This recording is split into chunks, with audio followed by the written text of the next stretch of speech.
नमस्कार दी ओलिगो देखने वालों का स्वागत है। नितिन गडकरी ने आपने हाल ही के एक इंटरव्यू में कही बड़ी बात, जिसमें उन्होंने पार्टी में लगातार शामिल हो रहे नए नेताओं और विचारधारा की चुनौतियों पर खुलकर चर्चा की है।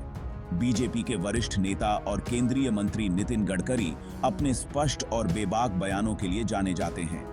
हाल ही में दिए एक इंटरव्यू में उन्होंने बीजेपी की मौजूदा स्थिति पर बात की और नए कार्यकर्ताओं और नेताओं के पार्टी में शामिल होने से उत्पन्न होने वाली चुनौतियों पर अपने विचार रखे।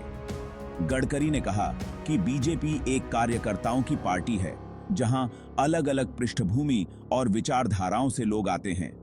उनका कहना है कि नए लोगों का पार्टी में आना कोई नई बात नहीं है, लेकिन इसके साथ कुछ चुनौतियां भी आती हैं। उन्होंने कहा कि पार्टी की जिम्मेदारी है कि वह नए लोगों को बीजेपी की विचारधारा में ढाले और उन्हें एक सच्चे कार्यकर्ता के रूप में तैयार करे। गडकरी ने अपनी बात को और समझाने के लिए एक उदाहरण दिया। उन्होंने कहा कि जैसे खेती में फसल बढ़ती है, वैसे ही उसमें कुछ बीमारियां भी आ जाती हैं।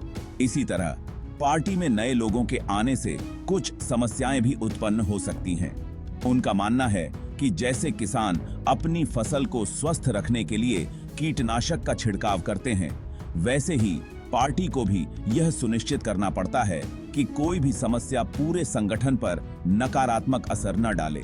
गडकरी ने यह भी कहा कि कभी-कभी एक व्यक्ति की गलती कई मेहनती कार्यकर्ताओं की मेहनत पर पानी फेर देती है। इसीलिए पार्टी के भीतर अनुशासन और विचारधारा का पालन बहुत जरूरी है।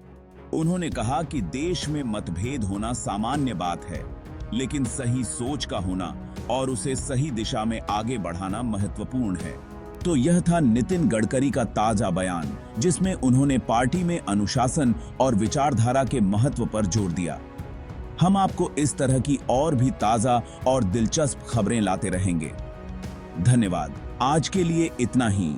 न्यूज अपडेट के लिए बेल आइकन को दबा दें और चैनल को सब्सक्राइब, लाइक, शेयर जरूर करें। आपका कीमती समय देने के लिए धन्यवाद।